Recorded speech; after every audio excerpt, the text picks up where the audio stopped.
వీళ్ళంతా ఎవరు? ఎందుకు? అసలు వాళ్ళంతా ఎవరు, ఎందుకోసం వాటిని వాడతాం, ఈ వీడియోలో తెలుసుకుందాం. ఇప్పటి వరకు మన ఫస్ట్ జావా ప్రోగ్రామ్ రాయడం మరియు దాని బేసిక్ స్ట్రక్చర్ చూసాం కదా. ఇప్పుడు నెక్స్ట్ ఇంపార్టెంట్ కాన్సెప్ట్ చూద్దాం. మన ప్రోగ్రాంలో డాటాని ఎలా స్టోర్ చేస్తాం, ఇప్పుడు అది చూద్దాం. జావాలో డాటా స్టోర్ చేయడానికి వేరియబుల్స్ యూజ్ చేస్తాం.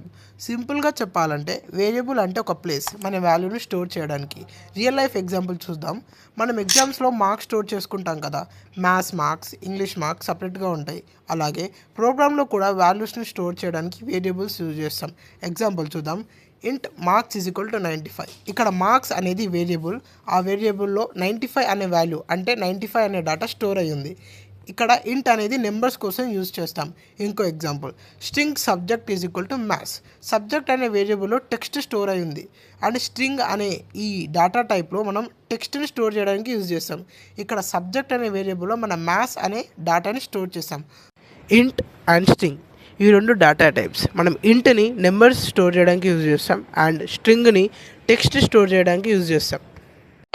సో సింపుల్గా వేరియబుల్ అంటే డాటా స్టోర్ చేయడానికి ప్లేస్, డాటా టైప్ అంటే ఎలాంటి టైప్ డాటా స్టోర్ చేస్తామని చెప్తుంది. మీకు ఒక డౌట్ ఉండొచ్చు, ఇంకా వేరే డేటా టైప్స్ ఏమైనా ఉన్నాయా? అవును, కానీ ఇప్పటికీ అయితే ఈ బేసిక్ సరిపోతుంది. నెక్స్ట్ వీడియోస్లో వాటి గురించి క్లియర్గా చూద్దాం. రియల్ ప్రోగ్రామ్స్లో డాటా లేకుండా యూజ్ ఉండదు. ఇప్పుడు క్లియర్ అయిందా? నెక్స్ట్ స్టెప్ ఏంటి?